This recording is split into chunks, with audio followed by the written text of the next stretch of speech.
भारत के 80% मंदिरों के पुजारी पॉजिटिव हैं।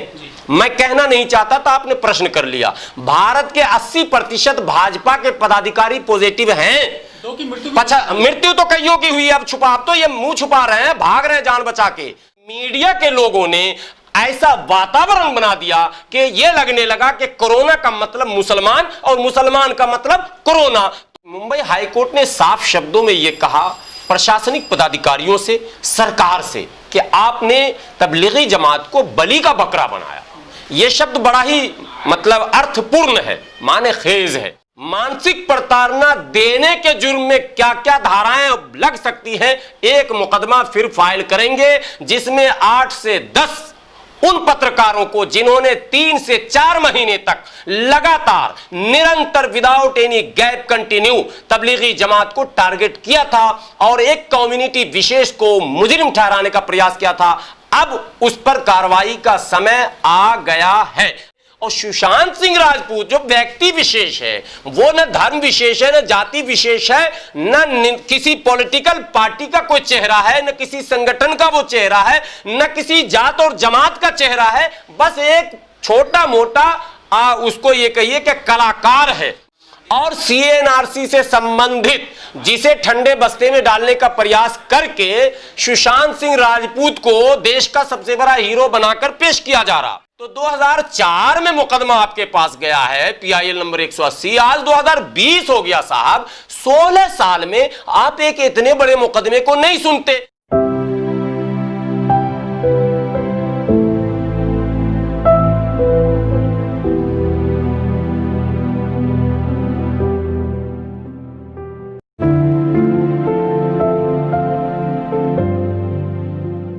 बलि का बकरा बनाया का मतलब है कि ये सारे निर्दोष थे, आपने जबरन इन पर मुकदमा कर दिया। तो ये एकदम स्पष्ट हो गया। तो मुंबई में आदेश जरूर हुआ है, लेकिन हलचल लखनऊ में भी है, हलचल पटना में भी है, हलचल कोलकाता में भी है और हलचल दिल्ली में भी है। ये एक बड़ी बात है।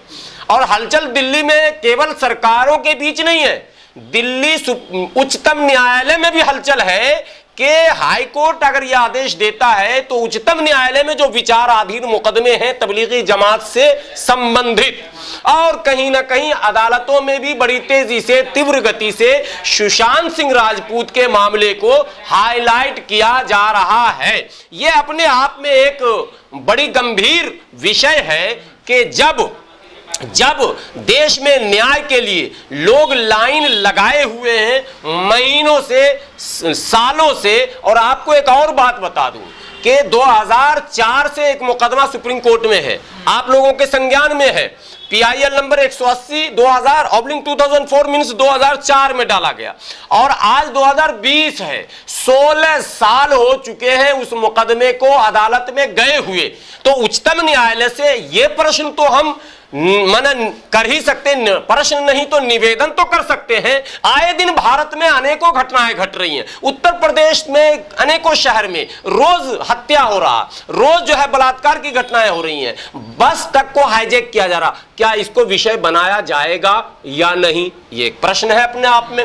और हत्याएं जो हो रही हैं तो जातियों को लक्ष्य बनाकर किया जा रहा, या ब्राह्मण की हत्या हो या दलित की हत्या हो, लक्ष्य जातियों को बनाकर किया जा रहा, या मुसलमानों की हत्या हो, लक्ष्य धर्मों को बनाकर किया जा रहा। तो यह बहुत गंभीर विषय है। आपने बहुत ही महत्वपूर्ण प्रश्न किया है और देश के सभी सामाजिक कार्यकर्ताओं से मैं विनती करता हूं कि उन तमाम मीडिया कर्मियों के क्लिप को मार्केट में डालें और सबके खिलाफ एक धर्म विशेष को मानसिक प्रताड़ना देने के जुर्म में जो भी धारा बने, ये भी एक धारा है। किसी को आप मानसिक रूप से प्रताड़ित करते हैं तो आप दोषी हैं।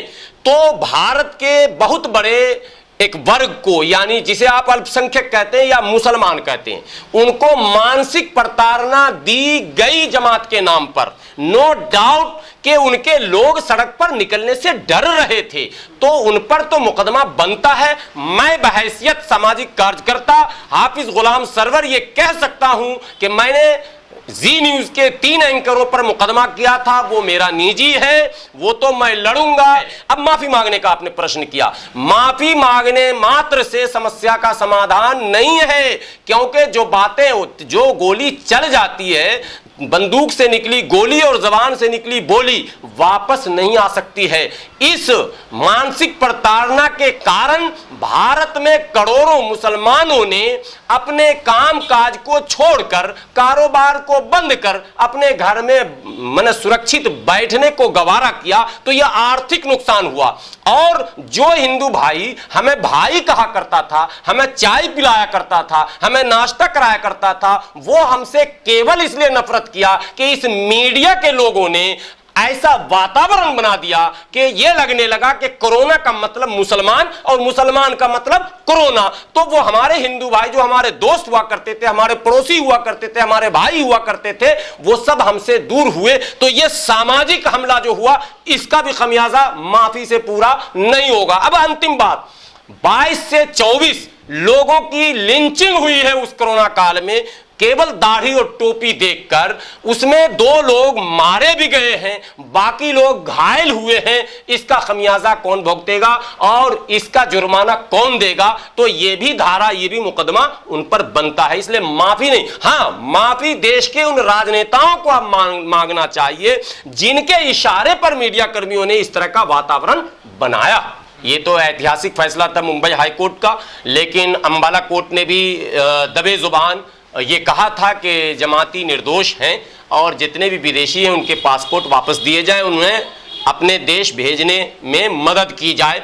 मैं समझता हूं विदेश में विदेशी जमाती हैं, वहां से भी अब संबंध इनके खराब हो रहे हैं। मलेशिया, इंडोनेशिया विशेषकर जो सांस्कृतिक रूप से हमारा एक अच्छा संबंध उससे रहा है। आप सुनते होंगे प्रधानमंत्री जी ने बार बार कहा है, और ऐतिहासिक 5 अगस्त को जब वो अयोध्या में थे तो अपने संबोधन में उन्होंने कहा कि मलेशिया से पौराणिक भी संबंध है, वहां रामायण भी पढ़ा जाता। लेकिन आज मैं कह रहा हूं कि मलेशिया भारत से दूर हो गया है केवल और केवल सरकार की इन गलत पॉलिसियों के कारण। और एक बात और मैं कहना चाहता हूं देश के हिंदू भाइयों से, अगर धर्म से प्यार है और हिंदुत्व से प्यार है तो क्यों भारत के हिंदू से ही प्यार है, दुनिया के और कोने में रहने वाले हिंदुओं से प्यार नहीं? अगर धर्म की बात है तो मैं बता रहा हूं, ऐसे तो भारतीय, और अगर देश से प्यार है तो मैं भी इस देश का हूं, हमसे क्यों नफरत? और हिंदुत्व से अगर प्यार है तो मलेशिया के हिंदुओं का क्यों नहीं सोचते, इंडोनेशिया के हिंदुओं का क्यों नहीं सोचते?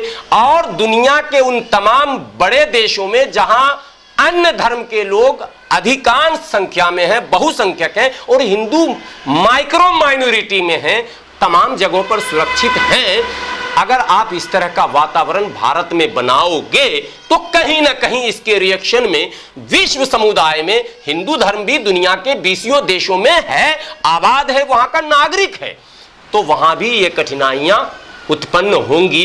इसका जिम्मेदार वही होगा, वही संगठन होगा, वही व्यक्ति होगा, वही समूह होगा जो इस देश में भी वातावरण को बिगाड़ रहा है। देखिए वो कोरोना का अपना काम है, वो बेचारा कर रहा है, ठीक है।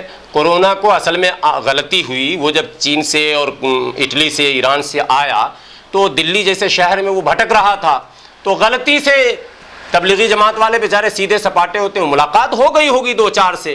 बाद में तबलीगी जमात वालों ने समझाया यार हम लोग सीधे सपाटे हैं, हम लोग तो केवल ऊपर वाले का नाम लेते हैं, आसमान से ऊपर जमीन से नीचे की बात करते हैं, दुनिया से कोई मतलब नहीं रखते, तुम हमारे चक्कर में क्यों पड़ गए? तो कोरोना को लगा ओहो गलत जगह पे हम गए, अब चलो ढूंढा। कोरोना ने ढूंढते ढूंढते कहां कहां दस्तक दिया वो आपको हमें बताने की जरूरत नहीं।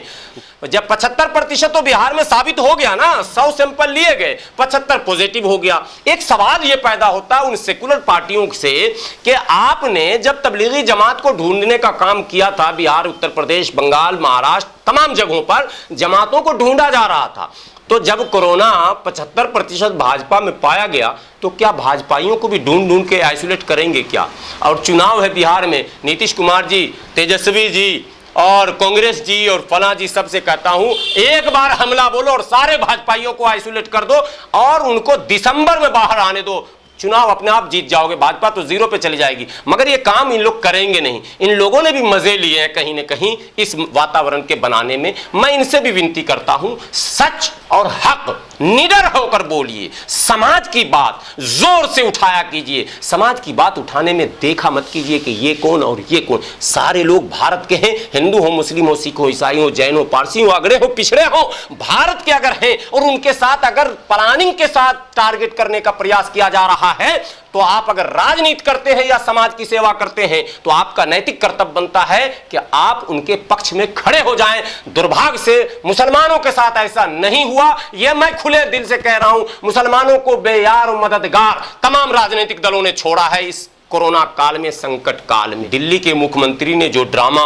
अमित शाह जी से मिलकर किया, वो किसी भी कीमत पर उसको दिल्ली का मुसलमान उस दृश्य को नहीं भूलेगा जब ये बार बार मेंशन करते थे एडिशनल इतने केसेस पाए गए, इतने तबलीग के पाए गए, जरा ये बताओ इतने पाए गए, इतने बनिया पाए गए। बता दो केजरीवाल अगर मां ने दूध पिलाया कि इतने केसेस पाए गए, इतने ब्राह्मण पाए गए, इतने बनिया पाए गए, इतने राजपूत पाए गए, इतने कास्ट पाए गए, इतने लाला पाए गए, इतने बजरंग दल पाए गए, इतने आरएसएस पाए गए, इतने वाहिनी पाए गए। बोल दो ना जरा, नहीं बोल सकते, लेकिन इतने तबलीगी पाए गए, ये बोला गया है, याद है, सब याद रखा जाएगा। आप लोग सुन ही रहे, चलाते भी हैं, सब याद रखा जाएगा और 2022 में बता दिया जाएगा। भोपाल की सांसदा महोदया जो साध्वी प्रज्ञा ठाकुर, उन्होंने कहा था हनुमान चालीसा का पाठ पढ़ करो, कोरोना भाग जाएगा।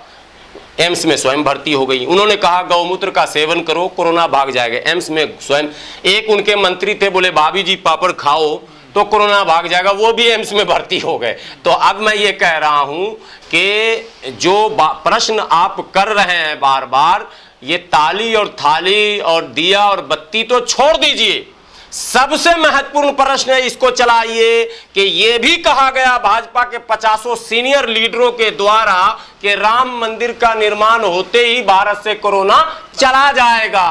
तो अब प्रश्न खड़ा होता है कि राम मंदिर का निर्माण तो हो चुका है, कोरोना गया या बढ़ रहा है। मैं नहीं बोलूंगा, आप लोग निर्णय करेंगे इस पर।